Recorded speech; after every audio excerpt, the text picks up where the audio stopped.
Thank you very much. Right, over to you, Melissa. Thanks very much. Thank you, everybody. So I'll give you a little quick introduction about who I am. So I'm Melissa. I'm the newly retitled People Manager for the Materials Processing Institute. It's not widely shared yet, but I'm going to be using ChatGPT to write myself a new job description. I know that much. So once that's done, I'll be able to conquer the world, I think. But maybe after I've read Scary Smart. So I wanted to share with you today our journey from an ED&I perspective around some of the things that we considered before we rolled it out, the actual rollout, and some of the things that we did to ensure that, I guess, the message landed and that people see it as an important strategic piece and not just something that we had to do. So I think that was really important to look at this very systematically. I guess what I mean by that is looking at bigger picture, not looking at this as a strategy piece. And it just on its own, it is all encompassing. But I thought I'd just start with sharing a little bit about the Institute and what we're all about. And I'm sure that Alan will recognise this picture, not suggesting you're around at this time, Alan. So the Institute, we have an 80-year legacy, but we're not 80 years old. So we were part of BISRA, the British Iron and Steel Research Association, and British Steel and Chorus and Tata. And the Institute became into being in 2014. And I think that has been part of the strategic piece as well. We've had so many incarnations. It is very, and Alan will say, he'd be fed up of me saying this, the Materials Processing Institute has never been part of any other business.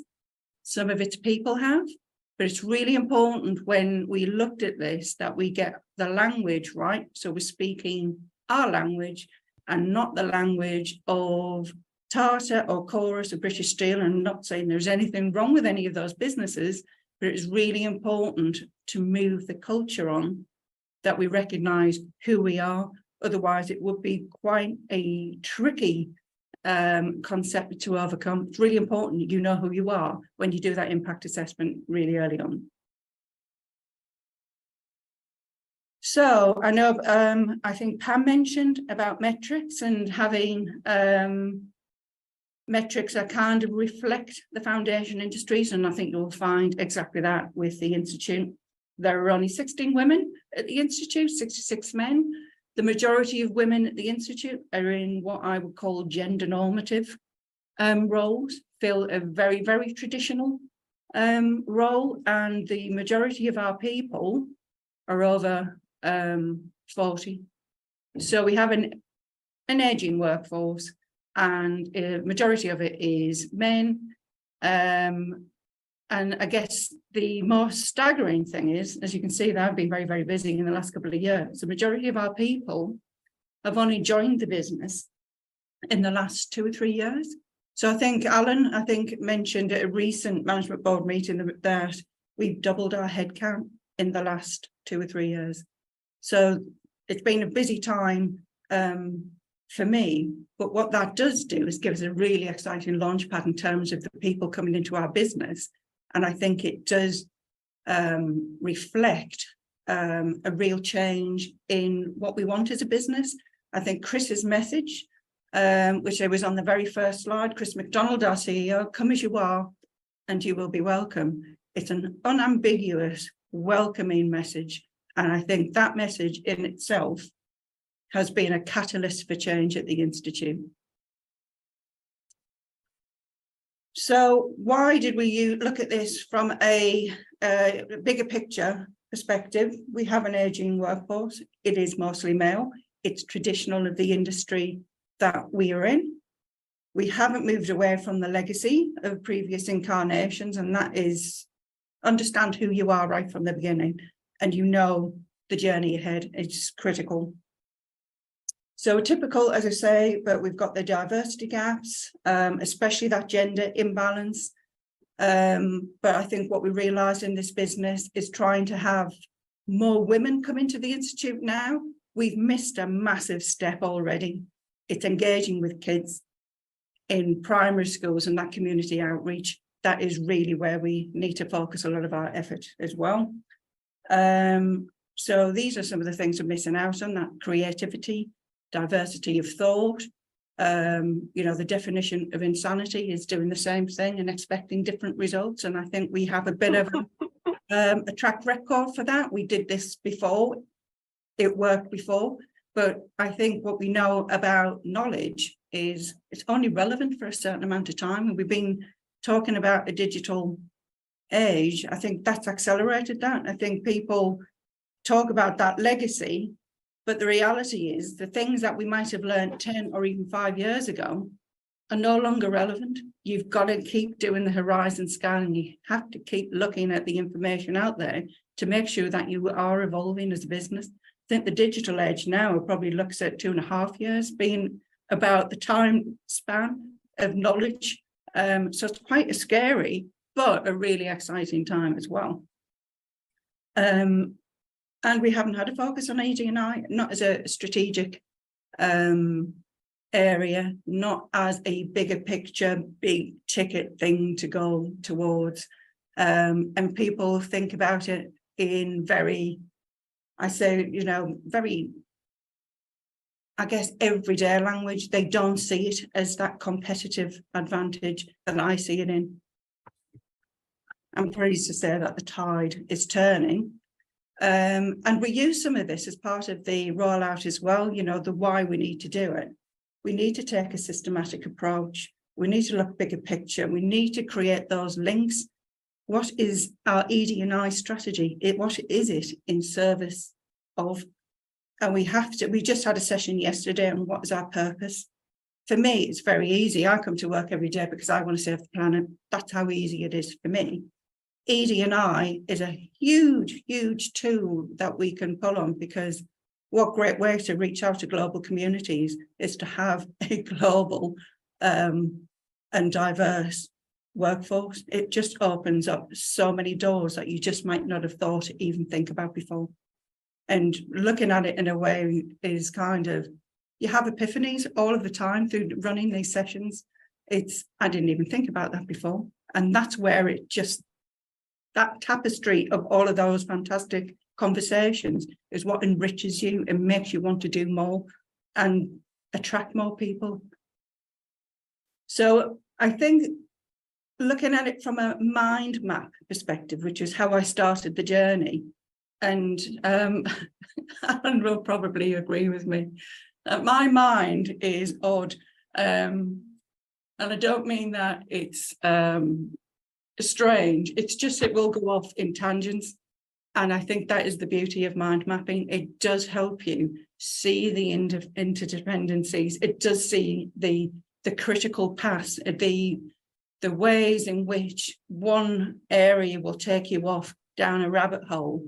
But it's just a great, I have shared it with Joe as well, and Seal, just to add to the case study, because just showing where you started is quite a powerful message. And once you start mind mapping, it's a fantastic tool to understand every single aspect that is going to have an impact on your design. And it kind of happens almost automatically. The art of writing things down, and I did flip chart it, but I turned it into a nice coggle piece for the case study. It just leads you off. It's like it's coming from a different place and just expands your mind. I did this on my own, but to do it with a group of people, I think that would be an amazing experience in itself. Leadership behavior, that is critical. That has to be part of the design. Your leaders are pivotal to success. I have a lean background from a Lean Six Sigma perspective. There's always a term that we use in lean, and that is a fish will rot from the head. If leaders don't get it right, it will not permeate through the business. It will not be the thread that runs through. It won't be the language that you speak. And the ways of working, you might say the right things. And I believe me, I've worked for businesses that say the right things, but they don't do the right things. And I think it might have been Martin mentioned this a couple of meetings ago around HR being seen as company people and not doing the right thing. I couldn't agree more. I've worked in businesses where HR want to make it go away, but not do the right thing. I feel it's incumbent upon me to do the right thing because I'm a member of the Chartered Institute of Personnel and Development, and they have a code of ethics that say I need to do the right thing. So you will come a cropper very quickly if you do not believe that what you're saying is authentic and that you mean it, and you do believe that this is the way that you can transform your business into being a business that is relevant and is current and attracts a myriad of talent from wherever it comes. And when people come and join the business, one of the first things they say to me, I love your message, come as you are and you will be welcome. But I can back that up with how we treat people when they come into the business and creating not just a culture of inclusiveness, but also a climate. And I think they're slightly different things. We can say we are inclusive. We can put all of the things, all of the tools, bells and whistles that we can put in place to say we're inclusive. But if people don't feel it, then we don't have a climate of inclusivity. And I think that is very, very different. People know what good looks like and they know what good feels like. And I think that's the difference between culture and climate. And I'm aspiring to have a climate where everyone feels included and they matter.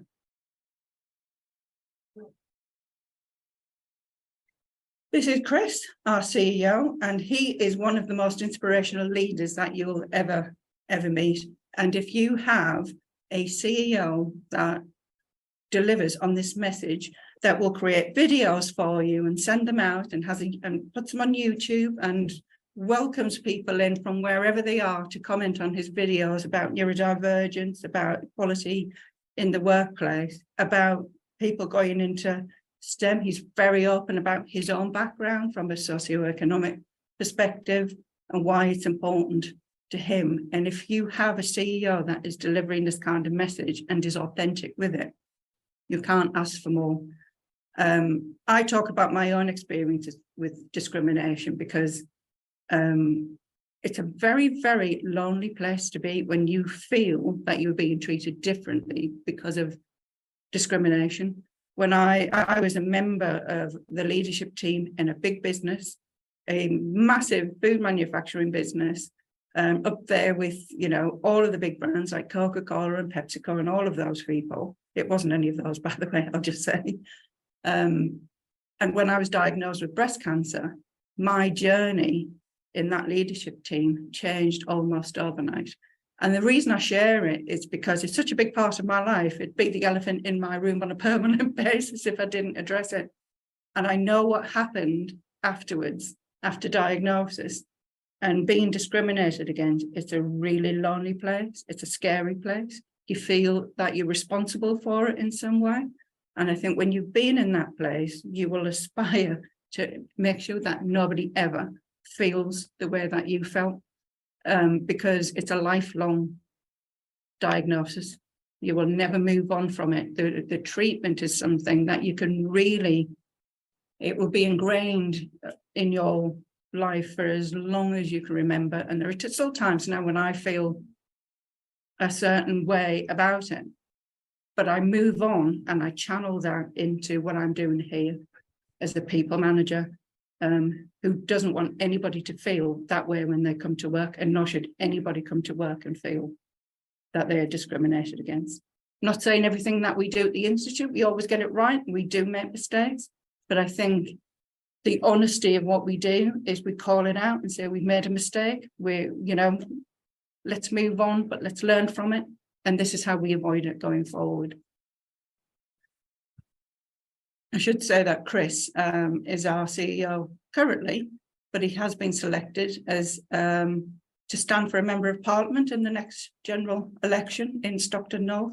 If you ever get a chance to reach out to Chris, please do. He's been invited to other businesses to talk about EDI because of the work that we've done here as well. So he's got such an interesting story to tell. And as I say, I can share anything with Chris because he just gets it. And if I say, Chris, I want to do this, he'll say, go for it, which is just a dream. This is what my mind map looks like. It didn't always look like this, but at the centre of it, we launched our ED&I policy on May the 17th in 2021, which was the International Day Against Homophobia, etc. And we thought that was a really important step. It was very visual. I have the flags on there because we literally flew both of those flags, and we do every year, because it's a visual representation of who we are as a business. So literally flying the flag, and people say, what does that flag, what does that flag mean? So we will have those great conversations. It just opens up the dialogue. But what we also found through the mind mapping exercise, especially to address things from an intersectionality perspective, because we know that people don't generally just fall into one. We are unique, and we fall into lots of different areas. We have to look at what the enablers are for true equality and inclusion. So we can level the playing field, we can do all of those things, but to be to have inclusivity at the heart, it's certainly at the heart of my strategy for this year. To do that, what are the key enablers? Flexible working, working from home, remote working, hybrid working, day one rights for flexible working, which we are already doing and ahead of government legislation. We're also looking at neonatal care and carers leave, again, head of legislation, and that's why the horizon scan is really important. What are people talking about now? What is in Parliament currently? People joining us and having maternity rights at day one. 12.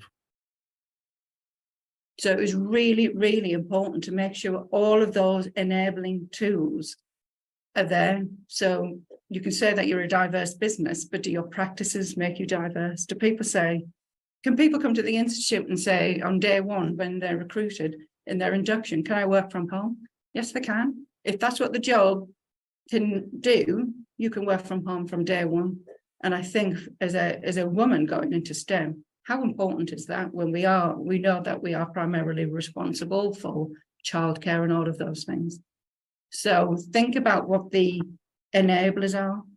Even things like a right to disconnect policy. We don't expect anybody to do anything more than their working hours. We don't want people to say, but I work through breaks and I put in all of those extra time. So we don't, because your mental health and well-being is really, really important to us. Even though we are predominantly men, we have a menopause policy. And I had one of the best days I've had in the business when people come in and say, I am so pleased that you launched a menopause policy. And this was 3 guys having a conversation about the menopause policy because it answered so many questions for them. I did have a guy coming in to see me and say, why are we having a menopause policy? We're mostly men. And I said, I'm sure you've got some women in your life. And he said, well, I do. I said, well, there you go. Use it as a source of information to give you some clues into what might be driving certain things that are happening to the women in your life. Oh, I never really thought about it like that. It's a great education piece, basically. But that was just such a rewarding thing to do. And yesterday, when we were looking at our purpose, I scribbled 2 mind maps down. One was on communication, and the other one was being aspirational as a business and what our next steps might be. So it never stops growing. It just never stops growing. Even you will never be at a point where this journey ends, because the landscape is constantly changing. The language constantly changes, and I'm learning more and more and more all of the time.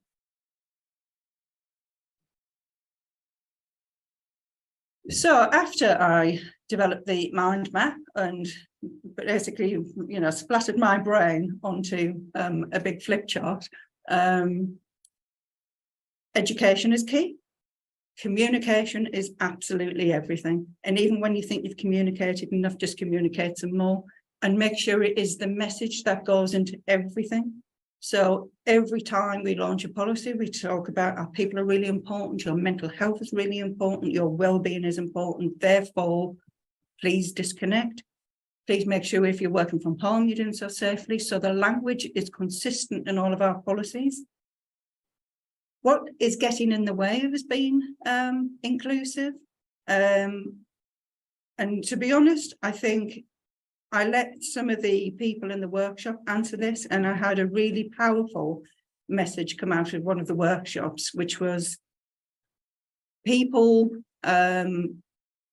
may often discriminate because they are fearful. It comes from a place of fear. It comes from a place of vulnerability where they lack confidence in themselves, and they think they're losing traction because there are other people with other answers, different ideas coming up with other things. So it comes from a place of fear. And I thought that was quite a useful insight. People may not always discriminate because it comes from a place of, hey, it might come from personal fear and that they don't think that they're good enough. And there is imposter syndrome, but that's a great coaching conversation to have as well. So we covered the basics as well, things like what does diversity mean and understanding more about inclusion. Inclusion is my watchword for 2023. It's at the center of my HR strategy because it encompasses everything. It's not just about creating equity, but it is also about really listening what people have to say and acting on it. Are the things that we need to get better at? Are the things that we just haven't applied our thinking to yet? What are people thinking? How are they feeling? Let's listen to what they have to say and let's put that into action. If people have a great idea, what is the channel? What's the conduit for that to help make that idea come to life? Because we don't lose anything by giving it a go. You can't lose anything at all by giving it a go. And I guess we have to we're a research organization. The only competitive advantage we have is our people.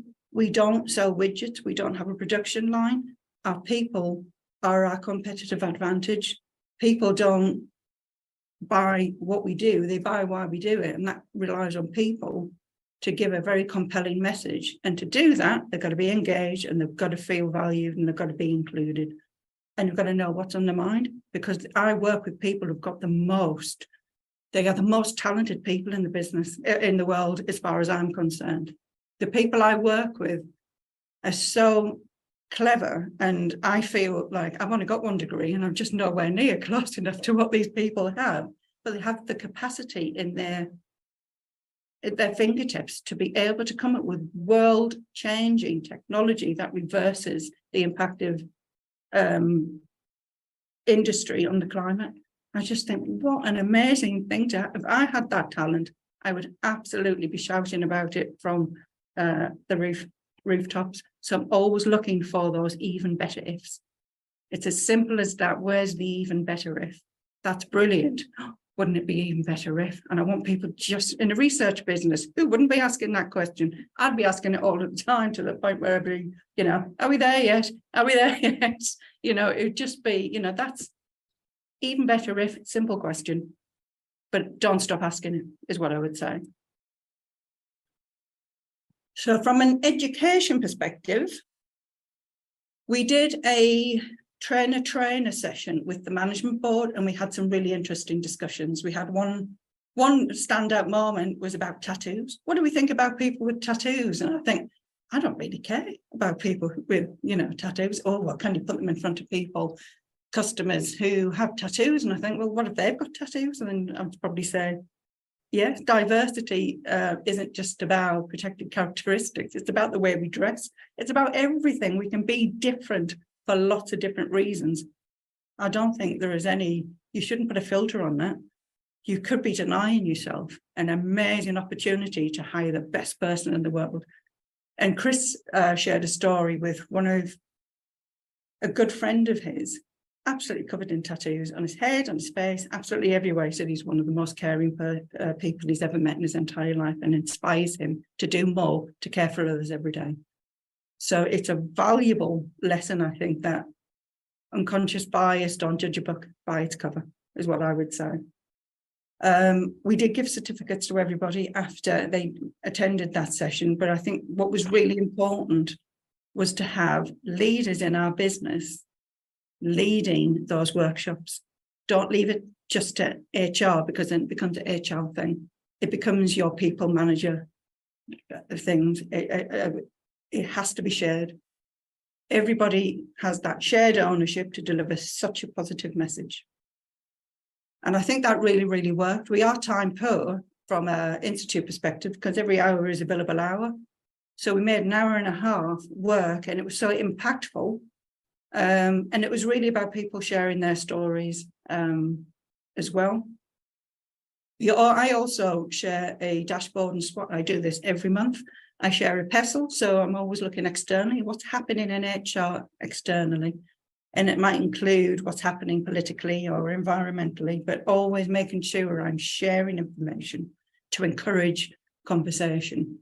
And I also share a SWOT about things that we can do more of and go, hey, everybody, Chris has got a new video. I'd suggest you go and watch it. And so people will go onto YouTube and have a look at his new video. And it will be something that is not just relevant to the Institute, it's just relevant to inclusion in general. We did make sure, by the way, that we put everybody in a pot. We picked their names out at random. I used a random, give everybody a random number, pick numbers at random. I took the women out and made sure there was a representative female representation in every single workshop. Just to make sure that each team was inclusive, and each team was made up of people who they might not necessarily work with. But it was such a powerful way to do that. It was such a great way to get people out of the office and sharing great dialogue with people that might not normally work with.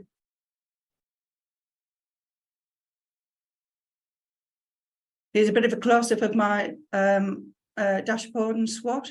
I'm always a big fan of eliminating waste everywhere I can, and I want to hear people's voices around, have some ideas about how you can make it come to life. And there you go, we've got Chris, his new equality, diversity and inclusion video. And we created a video for our Transpire visit, which was absolutely fantastic because we had so many people get so involved in that. The only thing I would say, if you want to do it for your visit, is be ready to see yourself on screen really big. Because there's nothing worse. In fact, it might take me some courage if we look at the recording of this, because nobody ever wants to see themselves or hear themselves on the big screen. I don't know how actors do it. That's all I can say.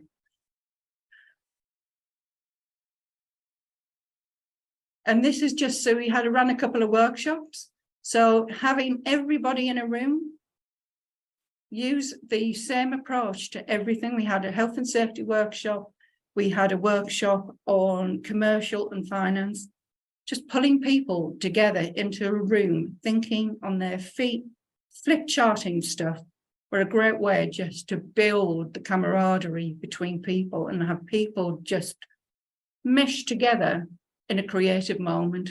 It's a lovely thing to watch. It is so rewarding to be part of. Don't do enough of it, if you ask me. Even better if do that once a week. Love it. So as I've been talking about HR strategy and place inclusion, there is always work to do. I think at the Institute when I joined, there was certainly not an appetite for a lot of engagement surveys. I think they're absolutely crucial to make sure that you are coming close to what are people thinking and how are you hearing it, and how do you make sure that you circle back to them and create that circle of continuous improvement and continuous feedback. It's worth its weight in gold. So we have some pulse surveys that go out now once a quarter, and it is 4 very simple questions. Do you feel valued? Are you sharing? Do you feel like your leader values you? And it's just really simple stuff. And it's a litmus test that's telling you where you are, basically. And so far, majority of people, we haven't got any strongly disagree in how they feel about coming to work. So we are moving the dial on this, and that makes me really, really happy. And I do share that as well with in the my monthly dashboard. I share everything. I think what we'll find, if people had a criticism, they'd say we probably don't communicate enough. And if we do, maybe we're not sharing the right things. I'm an open book. I share absolutely everything, because the more information people have, the more prepared they are. And I would never apologise for communicating. I do get told off sometimes for communicating so much. But I'm also, from a lean perspective, what gets rewarded gets repeated. And I think creating that cycle of great behaviour is calling out great behaviour and saying, this was a fantastic piece of work. Let's, applaud people for the work they do. More leadership by walking around. I wish I hadn't put participative in the leadership in the deck, because saying participative is difficult. But just inclusive. Lead by walking around, talk to people, coach people. This has such an impact on every area. Listen to what people have to say. People will come up with improvements in the moment, coach in the moment, behavioural safety, coaching in the moment. Don't wait, find and fix forever at source. Don't wait for it to happen. Be inclusive, get up, walk around, open your doors, and go out and find out what people are thinking. Just have those conversations. I think it's really powerful if leaders know what's going on with their people. So more education regarding women. So I'm really pleased to be working with Tees Valley Education and Industrial Cadets, Engineering Development Trust. We have year in industry students, we have industrial cadets. But what we're missing out on is that explorer level. And this is primary kids. And I think this came in for quite some criticism when it hit the news. You were giving careers advice to 5-year-olds or something like that. And I thought, well, that's just, the language in which they frame that isn't quite right. What they're saying is to kids, imagine, what do you want to be? Which kids do we know don't say, what do you want to do when you grow up? Could you imagine if it was a job in science or technology or engineering or maths or medicine? Can you imagine if you're having conversations and Tees Valley Education going to schools and say, how do you think we can make Santa's sledge fly at Christmas? Kids are going to engage with that. But now we're creating this passport where kids can engage with industry. So what they learn is industry led, but it's framed to attract children and their parents. So there's an education piece for parents as well. So those two are working together, but where we fit is to create the framework that what are the things that they might want to learn? What will inspire them to do a little bit more, to think about engineering as something they want to do when they get older. Especially we're in Middlesbrough. Joseph Rowntree report had Middlesbrough listed as one of the most destitute places in the country.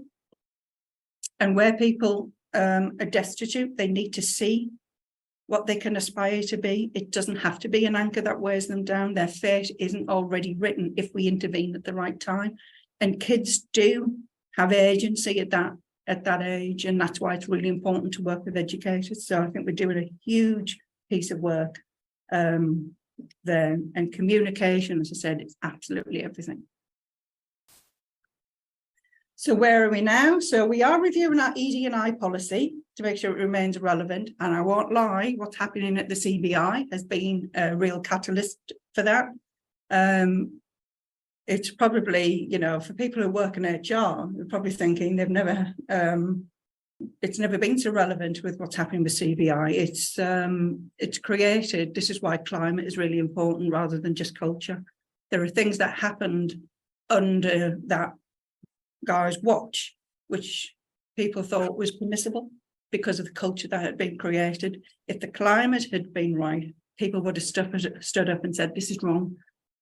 Why is this being allowed to happen? But we're considering whether we would continue to be a member of the CBI because their values clearly are not aligned with ours. And we've seen in the last few weeks that people are moving away from CBI.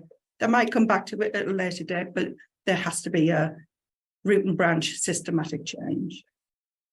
So we've done flexible working. I launched that as of the 1st of May. I got my first request in yesterday. So that's really exciting. I'm going to create a new communication strategy. So I say the royal we, it'll be me, but it's probably on behalf of. And sharing learning and development opportunities with the diversity team. So a focus group came together and they met with the Transfire team. And they were just an amazing team. They were so open and so candid, and they just had that unfiltered voice. And that is absolutely something you cannot, I can't put a value on it because it's priceless to hear an unfiltered voice and people who didn't have anything terrible to say. And that just, you know, that makes my day, but they're always looking for the even betterest. So that team will become a permanent fixture. And I think they will be the go-to team. My biggest barrier is time. So whatever we do, it's got to be impactful, it's got to be energetic, it's got to be a hit and run, but tackling one topic at a time. Otherwise, we will try to do too much and not achieve much at all. And my inclusion strategy, I've got inclusion, flexible working, reward, internal mobility, and this is making sure that ED&I is a thread that runs through all of these things. Internal mobility is around making sure that everybody has equality of opportunity, equality of access, well-being, when that will have a bit of a review, but that's another enabling policy. When we launched the mental health and well-being policy, we had a drop-in clinic. What do you want from your policy? What do you want it to deliver for you? And things that we hadn't thought about, and know that we're in Middlesbrough, but I'm in the middle of a very small oasis. We have amazing grounds. We have deer living in the grounds in front of us. We planted an orchard because people said their green spaces and trees are really important to them. And I thought, well, and so it should be, you're in the business of saving the planet. So it should be, but they wanted outdoor spaces to connect. But it's so good for people's mental health and well-being to be in nature in the middle of Middlesbrough, in a very deprived area of Middlesbrough. So it is an oasis and with on lots of different levels. Business in the community, I think I've talked about that in terms of what we're doing with Tees Valley Education and Industrial Cadets, and this is working in partnerships. These two businesses, these two organisations do amazing things.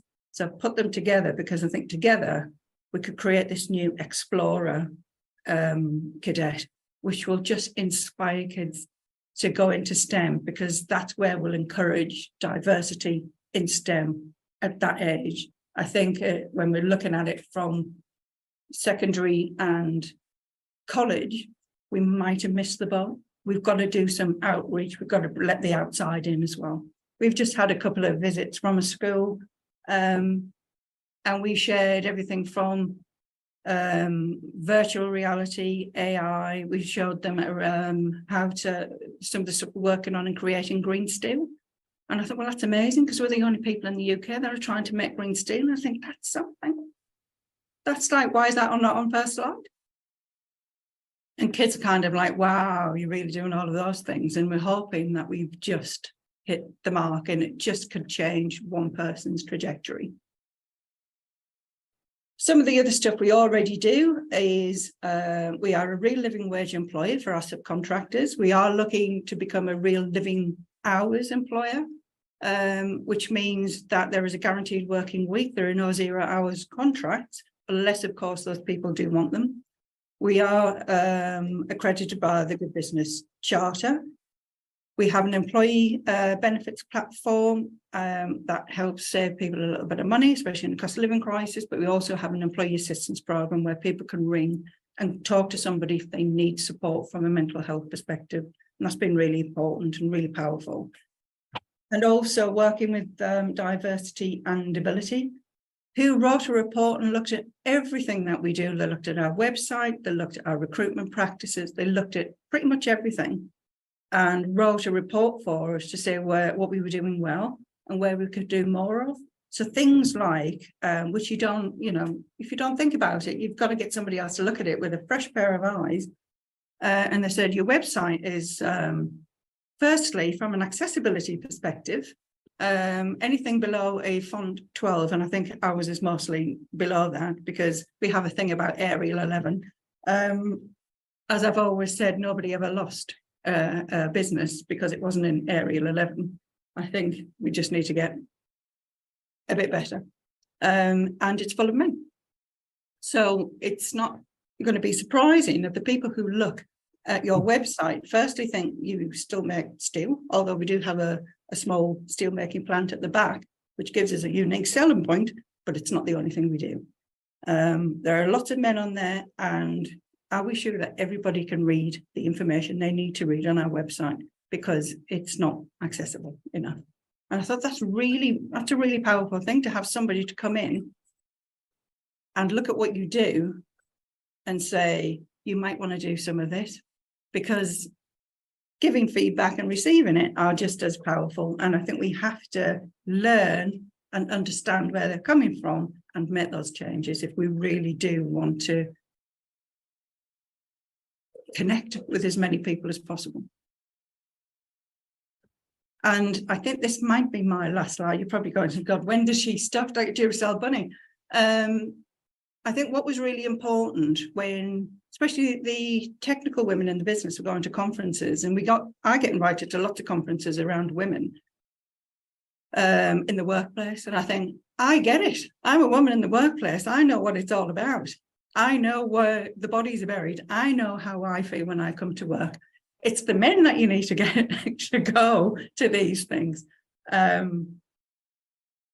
And I think when Lucy went, she's a really talented scientist that we work with, and she went to a conference and she said, for the first 5 minutes of everybody's presentation, all they talked about was EDI. And I thought that was amazing. Just to tell people, not what you do, but who's doing it. What an incredible message to start your presentation around who you are as a business. If you start your presentation with, these are the amazing people that I work with who can deliver all of these things that I'm about to tell you about.